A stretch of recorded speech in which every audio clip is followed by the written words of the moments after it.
ধরেও ফেলে, আজকেও যদি সংশোধন না হও, একদিন আল্লাহ তোমাদেরও ধরবে। এই গ্রামে পানি টানি নেই নাকি? আচ্ছা আচ্ছা আচ্ছা,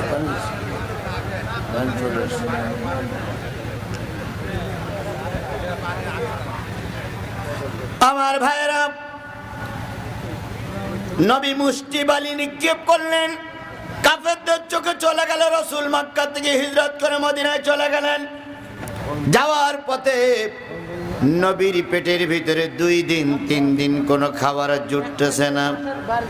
যা খাওয়ার ছিল সব খাবার ফুরায় গেছে। নবী আবু বকরকে বলেন, আবু বকর, মরুভূমির ভিতরে আর তো চলতে পারি না, কিছু খাওয়ার ব্যবস্থা করো। আবু বকর কান্দে আর বলে, ইয়া রাসূলুল্লাহ, দেওয়ার মতন তো আমার কাছে আর কিচ্ছু নাই, সব তো খাওয়া হয়ে গেছে, এখন আপনাকে কি দিতে পারি? নবী বললেন, ওই যে দূরে একটা তাঁবু দেখা যায়, চলো তো তাঁবুর কিনারায় যাই, ওখানে গেলে হয়তো কোনো না কোনো ব্যবস্থা হয়েই যাবে।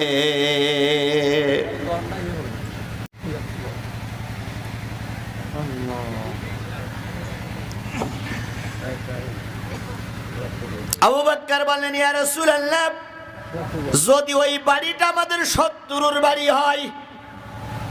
নবী বললেন, আবু বকর রে, নবীর চেহারার দিকে তাকাইলে শত্রু বন্ধু হয়ে যায়।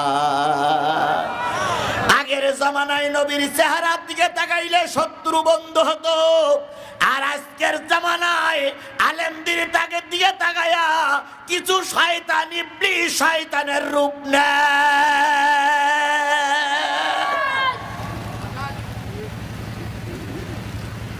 2 জন চলে গেলেন, যেয়ে দেখে বাড়িতে একটা বুড়ি মানুষ বসে আছে। নবীজি সালাম দিয়ে বললেন, আমি আখির জামানার পয়গম্বর মুহাম্মদ সাল্লাল্লাহু আলাইহি সাল্লাম, আর উনি হচ্ছেন আমার সাথী আবু বকর। বুড়ি বললেন, কি খেদমত করতে পারি আপনাদের? আবু বকর বললেন, বুড়িমা, নবীজির কয়েকদিন চলতেছে, খাবার নাই, কষ্ট হচ্ছে, আমি কোনো জোগাড় করতে পারছি না, তাই একটু দুধ অথবা পানি যদি দিতেন। বুড়ি বললেন, বাবা, আমাকে বাড়ি বসাই রেখে সব মাঠে ময়দানে চলে গেছে, খাওয়ার মতন কিছু নাই। নবীজি বললেন, বুড়িমা, ওই যে দূরে একটা ছাগলের শুয়ে আছে, ছাগলটা যদি অনুমতি দিতেন, ছাগলটা দহন করে আমরা 2 জনে পান করতাম, আপনাকেও পান করাতাম। বুড়ি বললেন, বাবা, ওই ছাগলটার বাচ্চা হয়নি, ওই ছাগলটা এত রুগ্ন, ওই ছাগলটা এত দুর্বল, সাথীদের সঙ্গে হেঁটে ময়দানে যেতে পারি নাই, তাই শুয়ে আছে। নবীজি বললেন, বুড়িমা, অনুমতি দাও, ওই ছাগল থেকেই আল্লাহ দুধ দিয়ে দেবে। বুড়ির গালে দাঁত নাই, ফোকলা দাঁতে হাসতেছে, কাছে পাগল বলে কি, জীবনে কোনোদিন বাচ্চা দেয়নি, আর এত রুগ্ন যে দলের সঙ্গে হেঁটে মাঠে যেতে পারে না, তাতে নাকি দুধ হবে। বুড়ি বলতেছে, বাবা, ও দুধ হবে না। নবী বলেন, অনুমতি দাও। অনুমতি দেওয়া হলো। আল্লাহ নবী বলেন, আবু বকর, সামনের 2খানা পা ধরো। আবু বকর সামনের 2খানা পা ধরলেন, নবীজি পিছনের 2খানা পা ধরলেন। পিঠির পরে হাত থেকে বলতেছে, ছাগল রে, দুনিয়ার সবাই আমাকে না চিনলো, তুমি আমাকে চিনেছ, আমি আখিরি জামানার পয়গম্বর। তুমি জানো 2 দিন আমার খাওয়া হচ্ছে না, সুতরাং তোমার দহন থেকে তোমার বাট থেকে আমি দুধ দহন করতে চাচ্ছি। ছাগল তো কিছুই বলে না, বুড়ি ফোকলা দাঁতে হাসতে স্যার কয়, পাগল বলে কি? সোজা করে দাঁড় করাই দিলেন, পিঠির পরে ছোট্ট করে একটা থাবা মারলেন, দুধ আসে না। পলনের পরে হাত দিলেন, পিঠির পরে একটা চড় দিলেন, দুধ আসে না। 3 বার কাজ করার গোশ হয়। একটা স্বাস্থ্যবান কুকুর জবাই করলেও 10 কেজির মতন গোশ হয়, তাহলে গোশ হইলেই হবে না, লাল হইলেই হবে না, হারাম হালাল জানা লাগবে। বিয়ে করলেও ছেলে মেয়ে হয়, বিয়ে না করলেও ছেলে মেয়ে হয়। বিয়ে না করে ছেলে মেয়ে হচ্ছে না? কত লোকের বাপ নাই। এক নেতা কুমিল্লায় না নোয়াখালী বোধে ভোটে দাঁড়িয়েছে, বাবার কোনো পরিচয় নাই, তো উনি ওয়াজ করতে যেই বলতেছে, ভোট চাতে যেই বলতেছে, আমি ভোট চাতে আসলে আপনারা হাসেন কেন? আদম নবীর বাপ ছিল না, আদম নবীর বাপ ছিল, তা কিছু ছিল না, তা কিছু হয়নি, আমার বেলা আপনারা হাসেন কেন? ঈসা নবীর বাপও ছিল না, ঈসা নবীর বাপ ছিল না, সমস্যা হয়নি, আমার বাপ নেই, তা অত অসুবিধা মনে হয় কেন? তাহলে পাগল না রে ভাই, ওইটাই চালাক, ওটাই চালাক। কথা বলেন ঠিক না বেঠিক? আজকে যারা ওই অবস্থায় জন্ম নিচ্ছে তারাই আজকে আমাদের সমাজের নেতা। যারা অবৈধ পন্থায় কি বলে পাওয়ারে যাচ্ছে, ওরাই হলো আমাদের নেতা, আর প্রকৃত ভালো লোকগুলো জেল খেটে মরতেছে।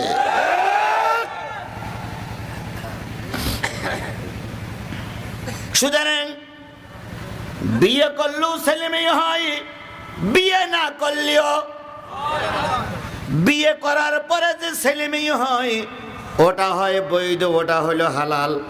আর বিয়ে ছাড়া যদি ছেলে মেয়ে হয়, যত নাদুস নুদুস দেখা যাক না কেন, ওটা হালাল হয় না। তাহলে কোরআন শরীফ 1 নম্বর জিনিস কি? হালাল। 2 নম্বর জিনিস হারাম। হারাম মানে কি? নিষিদ্ধ, অবৈধ না, নিষিদ্ধ। যেমন সুদ খাওয়া কি, ঘুষ খাওয়া কি, জেনা করা কি, ব্যভিচার করা কি, পরের মাল জোর করে আত্মসাৎ করা কি, এগুলো সব হারাম। তাহলে এগুলো হারাম মানে নিষিদ্ধ। তাহলে কোরআনে কিছু জিনিস আছে হালাল, কিছু জিনিস আছে হারাম। 3 নম্বর হচ্ছে হুকুম। নামাজ পড়া কার হুকুম? রোজা রাখা কার হুকুম? পয়সা বেশি হলে যাকাত দিতে হবে কার হুকুম? পয়সা বেশি হলে হজ করতে হবে কার হুকুম? এগুলো যেমন আল্লাহর হুকুম। আল্লাহ অন্য জায়গায় বলেন, কাতাবনা আলাইহিম ফিহা আন্নান নাফসা বিন নাফসি ওয়াল আইনা বিল আইনি ওয়াল আনফা বিল আনফি ওয়াল উযুনা বিল উযুনি ওয়াস সিন্না বিস সিন্নি ওয়াল জুরুহা কিসাস। আল্লাহ বলে দিলেন, আমি কোরআনে ফরজ করলাম হত্যার বিনিময়ে হত্যা করো। কে বলতেছেন? আরো জোরে বলেন। দাঁতের বিনিময়ে দাঁত নাও, চোখের বিনিময়ে চোখ নাও, কানের বিনিময়ে কান নাও, আঘাতের বিনিময়ে আঘাত দাও, মারির বিনিময়ে মারি নাও, মামলার বিনিময়ে মামলা দাও।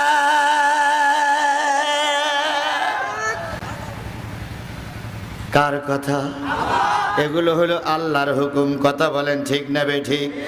যে ব্যক্তি কোরআনের বিধান অনুসারে বিচার ফয়সালা করে না, ওরা জালেম, ওরা ফাসেক, ওরা কাফের। কোরআনের বিচার আমার সমাজে আছে? এই মুসলমান জোরে করে বলেন তো, কোরআনের বিচার আমার সমাজে আছে? জোরে বলেন আছে? কোরআনের সমাজ তো আমার সমাজে নাই, বরং যায় একটু নামাজ পড়তেছে, কিন্তু এই কুষ্টিয়ার নেতার তা সহ্য হচ্ছে না। ও তো জীবন একক তো পড়ে না। আমার বিশ্বাস এ যদি নামাজ পড়তো তাহলে ওয়াজের বিরুদ্ধে কথা বলতো না। এ যদি নামাজ পড়তো তাহলে কোরআন তেলাওয়াতের বিরুদ্ধে কথা বলতো না। ওয়াজের বিরুদ্ধে, কোরআন তেলাওয়াতের বিরুদ্ধে তারাই কথা বলতে পারে যাদের জন্মের সময় বৈধ বাবা ঘরে থাকে না। অবৈধ বাবাই যাদের জন্ম হয় তারাই কেবল কোরআনের বিরুদ্ধে কথা বলতে পারে।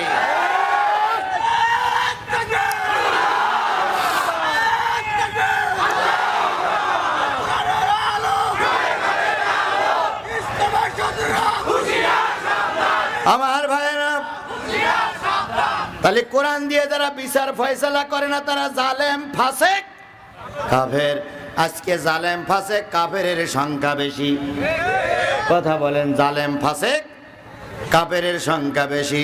আবার ওনারাই যা বলে তাই আমাদের মেনে নেওয়া লাগে। আবার ওনারা আবার মাঝে মাঝে কায়া পাল্টায়। দাড়ি রাখতে মন চায় না তবুও রাখে, টুপি পরতে মন চায় না তবুও টুপি পরে, মাঝে মাঝে পাঞ্জাবিও পরেও হুজুর সাজে। 16ই ডিসেম্বর চলে গেছে না, রাজশাহীতে বিজয় দিবসের পূর্ব রাত্রি, কালকে 16ই ডিসেম্বর, আজ রাত 12টার পরে শহীদ মিনারে যেয়ে নেতা কর্মীরা সব উপস্থিত। এক লোক দোয়া করার জন্য ওখানে গেছে। তিনি হচ্ছেন রাজশাহী জেলার বিরাট একটা দলের হুজুর দলের সেক্রেটারি। ইয়া দাড়ি, ইয়া টুপি, হাজি রুমাল মাথায়, হাতে তসবিও আছে। তো সবাই চিন্তা করলে এত বড় হুজুর যখন, তখন আজকের দোয়াটা উনি করুক। উনি দোয়া করতেছে, রব্বানা যালামনা আনফুসানা ওয়া ইল্লাম তাগফির লানা ওয়া তারহামনা লানাকুনান্না মিনাল খাসিরিন। আসমানের মালিক, জমিনের মালিক আল্লাহ, আজকে মহান বিজয় দিবস।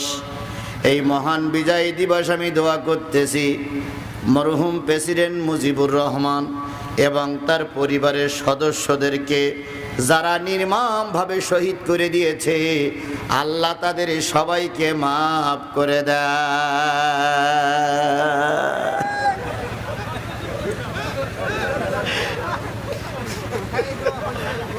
কি হয়নি? আবার কিছু কিছু লোক বলে হুজুর ভুল বলতেছেন, আপনি একটু যান, মিডিয়ায় যান। এখন তো একটা দিনের বললেই প্রচার হয়ে যায়। কথা বলেন ঠিক না বে ঠিক? এখন আর অত ঢাক গুলগুলি করা লাগে না, বলার সাথে সাথে মিডিয়ায় চলে আসে।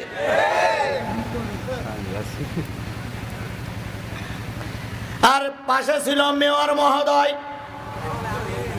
তার পাশে ছিল সভাপতি মহোদয়, তার পাশে ছিল সেক্রেটারি মহোদয়। ওনারা বলতেছে আল্লাহুম্মা আমিন। আমরা গোটা দেশের মানুষও বললাম আল্লাহুম্মা আমিন। কারণ ওনারা বলতেছে না তোর যায় না, আমরা বললি তোর যায়। আচ্ছা, ও মৌলবী নাই, ভুল হয়ে গেল। তো ওখানে যিনি সভাপতি ছিল তিনি তো হাত কান নামাই বলতে, হুজুর কি দোয়া করতেছেন? সূরা আরাফ 175 থেকে 78 নম্বর 3টা আয়াত বাড়ি যেই পড়ি দেখবেন, মুসা আলাইহিস সালামের সময় বালাম বাউর বলে একজন দরবেশ ছিল। কি নাম? বালাম বাউর বলে একজন দরবেশ ছিল। ওই দরবেশের কাছে জাতিকে চলে গেল, যে বলো ও হুজুর, মুসা আমাদের দেশ দখল করে নিতে আসতেছে, মুসার বিরুদ্ধে দোয়া করুন। বালাম বাউর বলল, মুসার বিরুদ্ধে দোয়া করলে আল্লাহ কবুল করবে না, কারণ মুসা হলে আল্লাহর নবী। তারপরে জনগণ তার উপরেও গণ দিল, বড় পদ দিল, মন্ত্রিত্ব দিল। এরপরে খাসির গোশত খাইলো, মাছের মাথা খেয়ে দরগায় যেয়ে দোয়া করতে গেছে। বালাম বাউর মুসার বিরুদ্ধে দোয়া করবে, কিন্তু বালাম বাউরের মুখ দিয়ে দোয়া বাইরে হয়ে আসতেছে, আল্লাহ মুসারে তুমি বাঁচাই রাখো, আর জাব্বারিন গোত্রের নেতা সহ সবাইকে ধ্বংস করে দাও। জনগণ ইট নিক্ষেপ করে কয়, হুজুর কি দোয়া করতেছেন? বললাম মুসার বিরুদ্ধে দোয়া করতি, কিন্তু দোয়া তো মুসার পক্ষে হচ্ছে, আমাদের বিরুদ্ধে হচ্ছে। হুজুর তখন ডাক দিয়ে বলে, দোয়া করতেছিলাম ঠিকই, কিন্তু সত্যটা আমার মুখ দিয়ে বাইর হয়ে গেছে, আমি চেষ্টা করেও বন্ধ করে রাখতে পারিনি। হ্যাঁ না, আমরা কি এইটাই ধরিয়ে নেব? না, ও ধরে নিলে আবার আমার জেল কাটা লাগবে ভাই। তবে একটা জিনিস একটা হয়েই গেছে। কথা বলেন ঠিক না বে ঠিক? যতই তোমরা তার পদের থেকে নামায়ে দাও, কিন্তু তিনি যে কথাটা বলেছেন হয়তো সেটাই তার অন্তরের কথা। আমার ভাইয়েরা, তালি হুকুম হলো হুকুম হলো কার নির্দেশ? কোরআনের প্রথম হলো হালাল, 2 নম্বর হারাম, 3 নম্বর মুহকামাত, 4 নম্বর মুতাশাবিহা। মুতাশাবিহা মানে কি? ছন্দযুক্ত আয়াত। কোরআন শরীফে কিছু আয়াত আছে যে আয়াতের অর্থ আমরা কেউ জানি না, কে ছাড়া? যেমন আলিফ লাম মিম, ইয়াসিন, কাফ হা ইয়া আইন সাদ তাহা নুন কফ ইয়াসিন। এগুলো শুধু পড়তে হবে, এর অর্থ আমরা কেউ জানি না। রসুলও জানতেন না। হ্যাঁ, ফকিরিরা কনে ভাই? হ্যাঁ, ফকিরিদের কাছে ওই সমস্তগুলো আছে।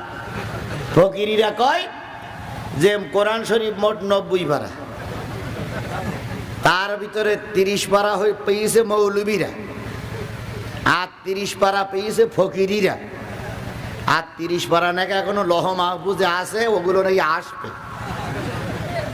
কবে আসবে আল্লাহই ভালো জানে। এই গেল 4 নম্বর। 5 নম্বর হচ্ছে মেসাল। মেসাল মানে হলো কাহিনী। কোরআন শরীফে আদমের কাহিনী আছে না নাই? কোরআন শরীফে ইব্রাহিমের কাহিনী আছে না নাই? যেখানে আদমের কাহিনী আছে সেখানেই ইবলিসের কাহিনী আছে, যেখানেই মুসার কাহিনী আছে সেখানেই কার কাহিনী আছে? ফেরাউনের কাহিনী আছে। যেখানে ইব্রাহিম আছে সেখানে কে আছে? নমরুদ আছে। যেখানে যেখানে যেখানে আল্লাহর নবী আছে সেখানে আবু জেহেল, আবু লাহাব আছে। তাহলে আজকে যেখানে আলেমরা আছে সেখানে আবু জেহেলের উত্তরসূরিরাও আছে।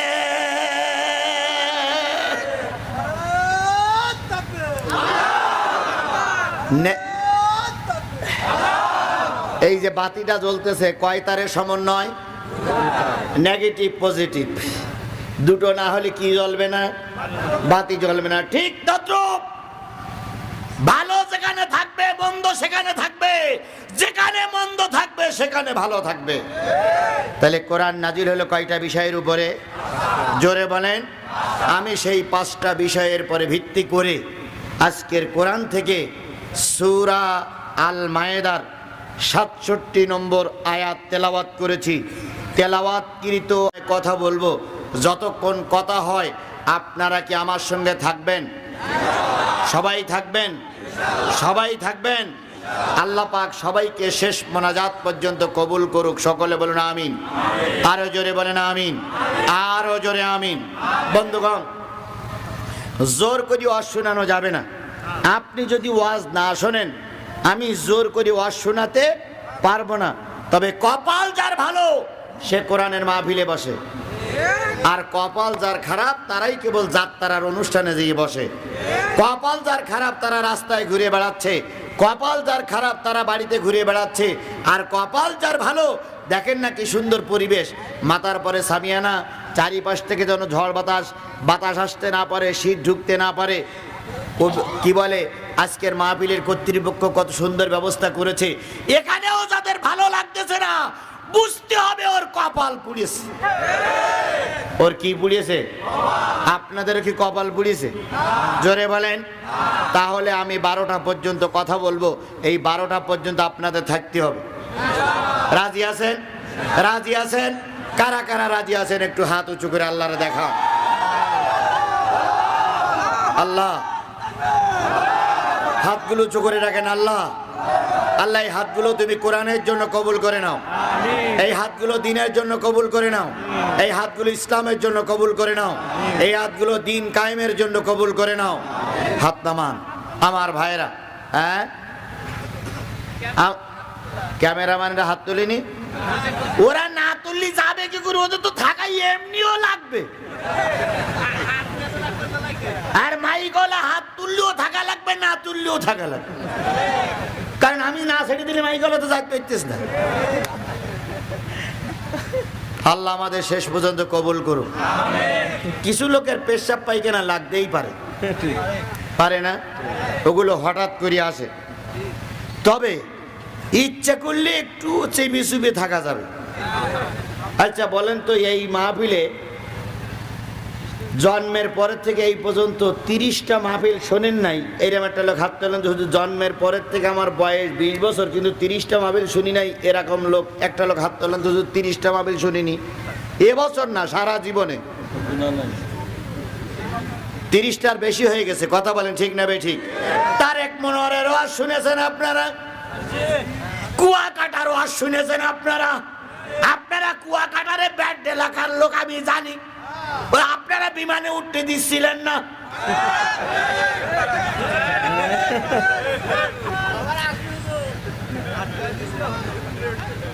কুয়াকাটারে আটকাই দিয়েছিলেন আপনারা। গোটা পৃথিবীতে ভাইরাল হয়েছে। আধা ঘন্টা ওয়াজ করে চলে যাচ্ছিল, আপনারা যে বলেছেন হুজুর হয় টাকা ফেলার নয় ওয়াজ করে।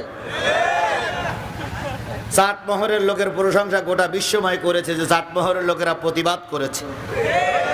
আল্লাহ আপনাদের বড় রহমত করুক। এই কুয়াকাটা লোকদের মতন, তারপরে ইলিয়াসুর রহমান জিহাদির মতন, তারপরে হলো ওই যে আরেকটা আজান দেয় শরিয়াতপুরীর মতন, এই সমস্ত কিছু লোকের কারণে আজকে ইসলামটা ধ্বংসের দ্বার প্রান্তে পৌঁছে গেছে। বড় বড় আলেমগুলো জেল খাটতেছে, বড় বড় আলেমগুলো রক্ত দিচ্ছে, বড় বড় আলেমগুলো ফাঁসির কাছে ঝুলতেছে, আর এনারা শুধু টাকা নিয়ে ব্যস্ত, টাকা নিয়ে ব্যস্ত, টাকা নিয়ে ব্যস্ত। এনাদেরকে একবারও ময়দানে পাওয়া যায় না, একবারও এরা ইসলামের সঠিক কথাগুলো মানুষের কাছে শোনাচ্ছে না। আজকে বড় হুজুররা জেলে, শোনেন, বড় হুজুররা জেলে, এনারা যদি ময়দানে থাকতো ইসলামের উপকার হতো। কথা বলেন ঠিক না বেঠিক? আমরা ওনার শত্রু নই। বিশেষ করে কুয়াকাটা হুজুরির আমি খুব ভালোবাসি, কারণ কুয়াকাটা হুজুরির কণ্ঠ খুবই ভালো। ওনার যে মায়াবী কণ্ঠ শুনলে এমনি মানুষের দিল নরম হয়ে যায়। উনি আবার মাঝে মাঝে ব্যাঙেরও খেলাফত দেয়। সোনার মেডেল পাইছে, হ্যাঁ সোনার মেডেল পাইছে। এখন বাকি আর একটা মেডেল বাকি আছে, যেটা চাটমোহরাওয়ালারা দিতে চাইছিল তো দিতে পারি নাই। হয়তো এই মেডেলটাও জনগণ একদিন দিয়ে শেষ বিদায় দিয়ে দেবে। আর একটা চা খাওয়া, এটা চা খাওয়া একটা আছে না, ঢেলিয়ে দেই।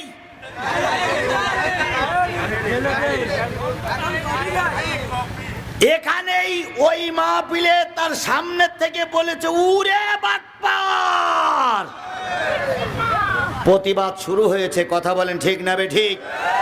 বাংলাদেশের লোক অত পাগল না, বাংলাদেশের লোক সত্যটাও বোঝে, মিথ্যাটাও বোঝে। কথা বলেন ঠিক না বেঠিক?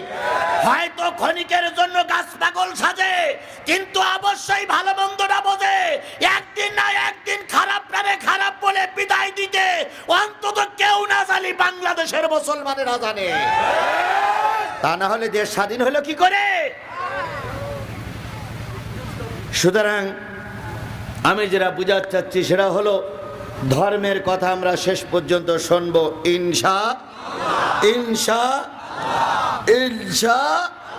আল্লাহ পাক শেষ মোনাজাত পর্যন্ত আপনাকে আমাকে কবুল করুক। সকলে বলুন আমিন। আমি আমার কারো শত্রু না, কেউ আমার শত্রু না। আমি কোরআনের বন্ধুরা, আপনারাও কোরআনের বন্ধু। কথা বলেন ঠিক না বেঠিক? তবে জাতির এই ক্রান্তি লগ্নে, জাতির এই দুঃসময় সব আলেমদের এক প্ল্যাটফর্মে আসা উচিত। আসলেই এদেশে ইসলামের জয় জয়াকার শুরু হবে। কথা বলেন ঠিক না বেঠিক? আমার ভাইরা, তাহলে যে জিনিসটা বুঝাতে চাচ্ছিলাম সেটা হলো, যদি আমি কিছুক্ষণ কথা বলি আমার সঙ্গে আপনারা সময় দেবেন, দেবেন, দেবেন। আমি চাইছিলাম লোক আর একটু বেশি হবে, কিন্তু এলাকায় মনে হয় লোক সব। আচ্ছা থাক, সেখানেও থাক, শুনুক, ওয়াজ শুনুক, আমার দুঃখ নেই। কিন্তু ওয়াজ জেনে শোনে যে কয়জন লোক আমরা আসছি, প্রত্যেকটা লোকের পকেটে যে টাকা ছিল সব দান করা শেষ, সব দান করা শেষ। এখন আছে কিনা আমি জানি না, আমার আল্লাহ জানে, আর জানে ফেরেশতা। পকেটের থেকে যখন টাকা গুনে নিয়ে আইছেন তখন কেউ দেখিনি, কে দেখেছে? আল্লাহ পাক আমাদেরকে কবুল করুক। সকলে বলুন আমিন। আরো জোরে বলেন আমিন। আমি আপনাদের একটু লোকেশন দিয়েই শুরু করতেছি, সেটা হলো মায়েদা হলো সূরা আল মায়েদা হলো 6 নম্বর পারার 5 নম্বর সূরা। কয় নম্বর পারা? কয় নম্বর সূরা? 120টা আয়াত, 16টা রুকু, 120টা আয়াতের ভিতর থেকে আমি আপনাদের সামনে তেলাওয়াত করেছি 67 নম্বর আয়াত। কত? আসুন এই আয়াতটা শানে নজুল শানে নজুলটা বলি, প্রেক্ষাপটটা বলি। এই আয়াতটা তখনই নাজিল হলো যখন আল্লাহর নবীর দলে লোক সংখ্যা একটু বেশি হয়ে গেছে। দলে একটু লোক সংখ্যা কি হয়ে গেছে? বেশি হয়ে গেছে। আল্লাহর নবী সাল্লাল্লাহু আলাইহি সাল্লাম দিনের দাওয়াত দিতে শুরু করলেন। শত্রুরা যখন চারিপাশ থেকে রসুলের ঘিরে ধরল, শত্রুরা যখন আক্রমণ করতে শুরু করলো, কিছু কিছু লোক সিদ্ধান্ত নিল, কিছু কিছু লোক কল্পনা করতে শুরু করলো, জল্পনা করতে শুরু করলো। রসুলের বাড়ির সামনে রসুলের গেটে একজন দারোয়ান ফিট করো, নতুবা কখন জানি রসুলকে মেরে দেবে, রসুলকে জীবিত রাখবে না, রসুলকে দুনিয়ার থেকে বিদায় করে দেবে। এই জন্য রসুলের বাড়ির সামনে একজন দারোয়ান বা দুইজন দারোয়ান ফিট করে দাও, তাহলে যেন রসুলকে কেউ মারতে না পারে। রসুলের বাড়ির সামনে দারোয়ান ফিট করো।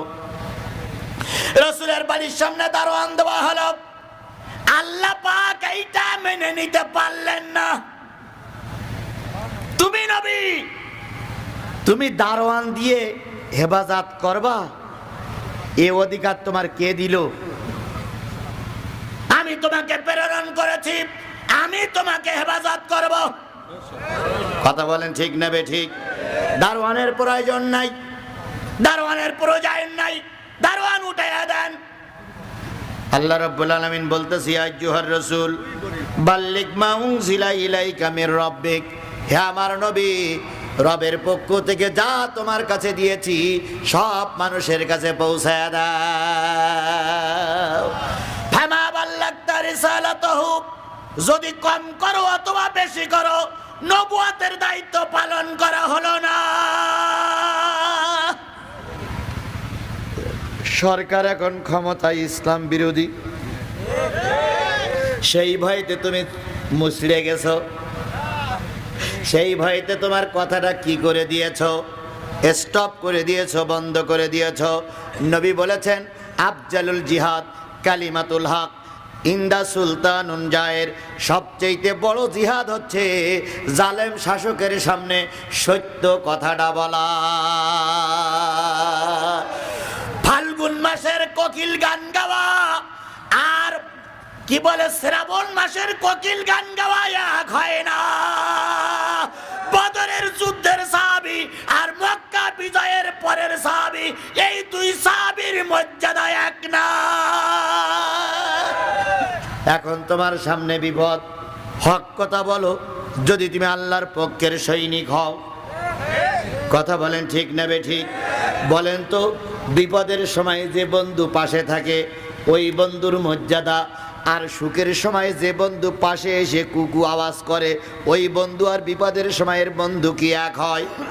জোরে বলেন এক হয়? এখন গোটা পৃথিবীতে ইসলাম নিয়ে ষড়যন্ত্র চলছে। এখনই যারা ইসলামের পক্ষে কথা বলতেছে, গান গাচ্ছে, বুঝতে হবে ওরাই প্রকৃত ঈমানদার।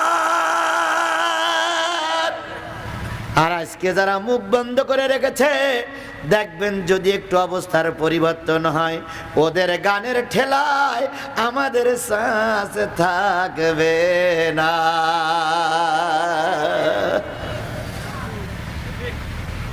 কথা কি বাড়াই বললাম? জোরে বলেন বাড়াই বললাম? এই জন্য উত্তম জিহাদ হলো জালেম শাসকের সামনে সত্য কথাটুকু বলা। এরা রসুলের নির্দেশ, সুতরাং এখন হক পক্ষে থাকাটাই কঠিন ব্যাপার। কথা বলেন ঠিক না বেঠিক? এবার নবী বললেন, নবীকে আল্লাহ বললেন, কিছু কথা বলবার, কিছু যদি তুমি অস্বীকার করো, কোরআনের কিছু অংশ মানবার, কিছু অংশ অস্বীকার করো। আফাতুমিনুনা বিবাদিল কিতাব ওয়া তাকফুরুনা বিবাদ, তুমি কি কিতাবের কিছু অংশ মানবা আর কিছু অংশ অস্বীকার করবা, তাহলে পৃথিবীতে লাঞ্ছিত অপমানিত হবা, আর কিয়ামতের দিন আমি আল্লাহ পাক তোমারে দোজখের দিকে ঠেলে দেব। সুতরাং কোরআনে যা আছে ওটাই মানতে হবে, কোরআনে যা আছে ওটাই বলতে হবে। কার নির্দেশ? এবার শেষে বলতেছে, আল্লাহু ইয়াসিমুকা মিনান নাস। আপনার গেটের সামনে দারোয়ান কেন? আল্লাহ বলতে আপনার গেটের সামনে দারোয়ান কেন? আপনি মনে করতেছেন দারোয়ান আপনার হেফাজত করবে?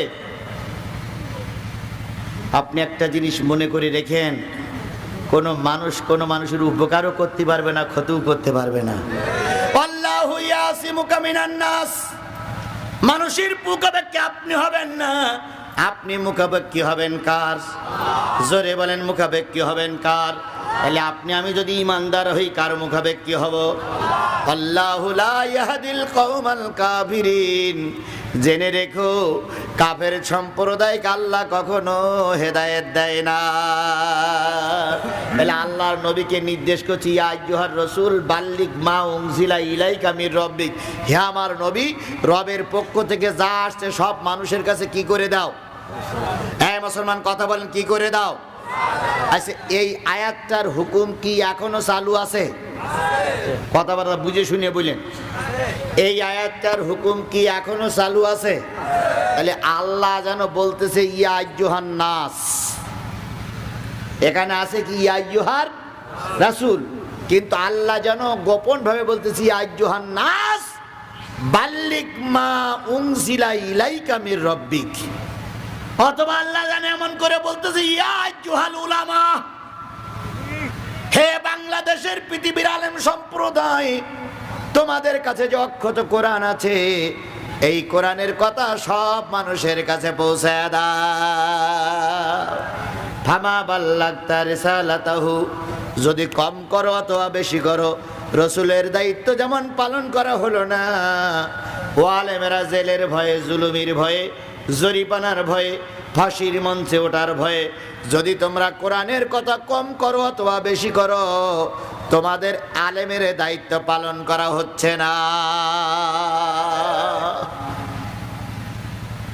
কথা বলা খুব সহজ, কিন্তু টিকে থাকা খুবই কঠিন। এই দুইজন লোক উঠতেছে কেন? আমি বলছিলাম 30টা ওয়াজ শোনেননি এমন লোকে মাহফিলে আছেন? 30-এর উপরে মাহফিল শোনার লোক আছে? তার ভিতরে তারেক মনোয়ার রস শুনেছেন, আমির হামজা রস শুনেছেন, কুয়াকাটা রস শুনেছেন, সাইদি রসও শুনেছেন, এই তো মাশাআল্লাহ। আচ্ছা বলেন তো, এক একজন বক্তা কমপক্ষে কয় ঘন্টা ওয়াজ করেছে? 1.5 ঘন্টা 2 ঘন্টা করে ওয়াজ করেছে। আচ্ছা, একটা বক্তার নাম বলবেন যে ওই বক্তা মঞ্চে ওঠার পরে আধা ঘন্টা ওয়াজ করার পরে আপনাদের বলেছে যে ভাই একটু বসে থাকেন, আমি একটু পেশাব করে আসি?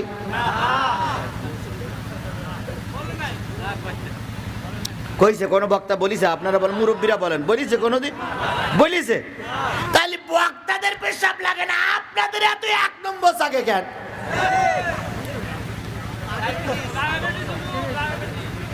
ডায়াবেটিস ওয়ালা বক্তা আসেনি কোনোদিন মাহফিলে? তো টাকা চাকিনি আপনার চেক দিস কেন?